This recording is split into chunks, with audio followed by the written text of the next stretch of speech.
Imagine if everyone in the world simultaneously was a little more playful and a little more delighted. Imagine the psychological, physiological, and social impact this could have. If, by adding play to parts of our lives, we collectively became a little more motivated and a little more happy. Imagine if we all worked together a little more, and the difference this could make globally. Games have the power to achieve this. Games hack your brain. They activate your limbic system and release feel-good hormones. That's what makes games so popular, so engaging, and so powerful. The mechanics used in game design are not limited to cards, boards, and video games. They're all around you. Think about it.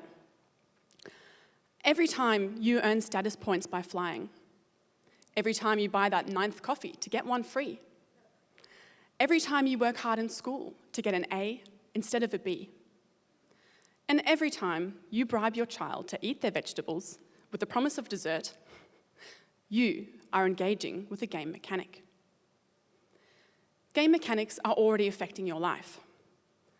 Gamification is about using these mechanics to design an experience to engage users to solve real-world problems.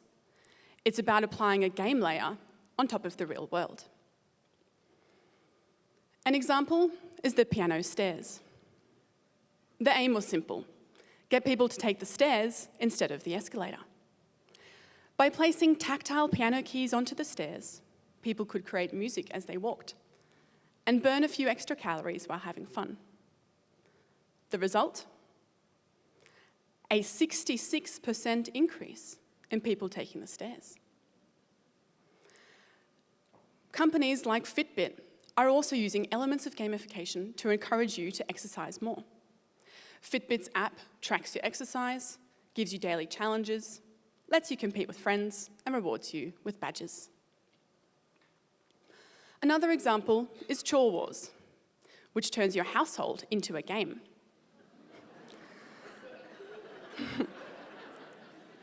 The members of your household choose a character: a wizard, an elf, an orc, and you compete against each other to do household chores. 10 points for making the bed, 20 points for doing the dishes, and 30 points for taking out the trash.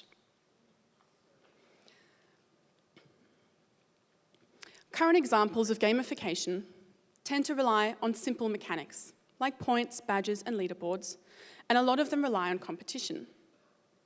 But there's a lot more to gamification than badges and competition, and it has the potential to help us achieve great things together.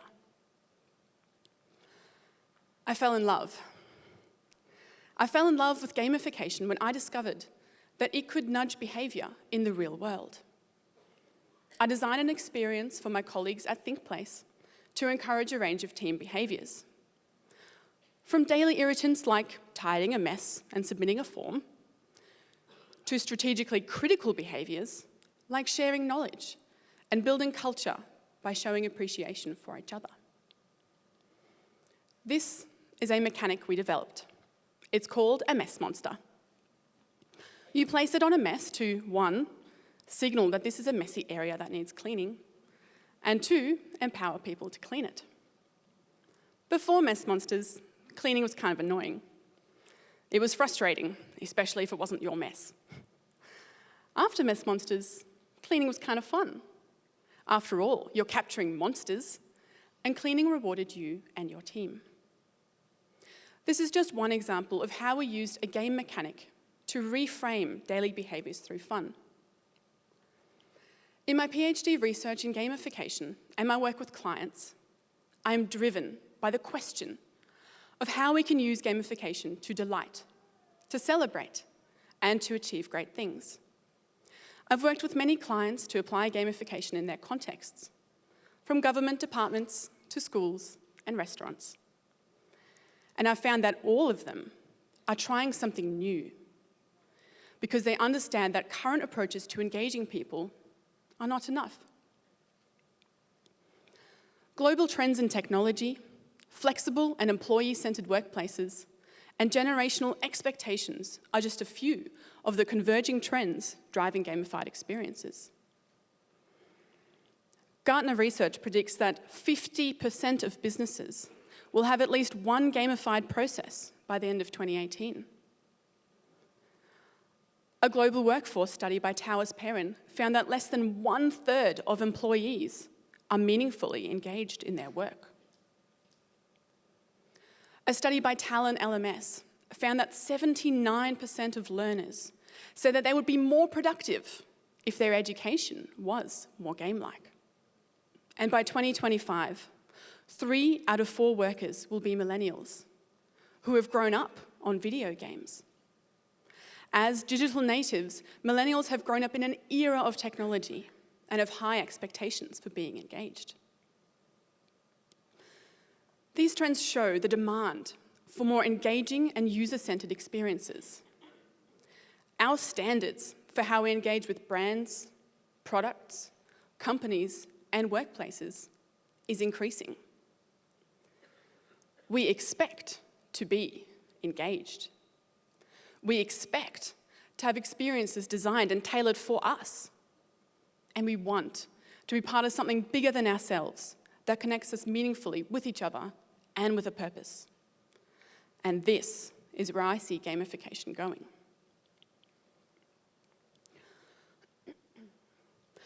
But to understand what gamification truly is and how to realize its potential for behavioral and social change, we need a framework. I'd like to share the 4 orders of gamification, my framework to better understand, implement, and evaluate gamification experiences. There are 4 orders, and they go up in complexity based on the number of people playing and interacting, the types of behaviours being incentivized, the duration of time the experience goes for, and how much integration there is with everyday life. The first order, playful design, is about engaging for a moment. It's about fun, has simple or no rules, and it engages for a short amount of time. The piano stairs is a great example of this order. Second order, transactional gamification, is about encouraging task completion by individuals with some interaction with others. The mechanics here tend to be simple, like points, badges, and leaderboards, and a lot of examples here rely on competition. Chore Wars is an example of transactional gamification. And this is where the majority of gamification applications stop. But what if we took it further?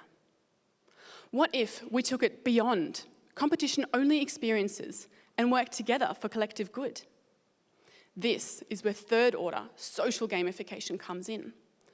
It's about more complex and social behaviours, like sharing knowledge, collaborating, innovating.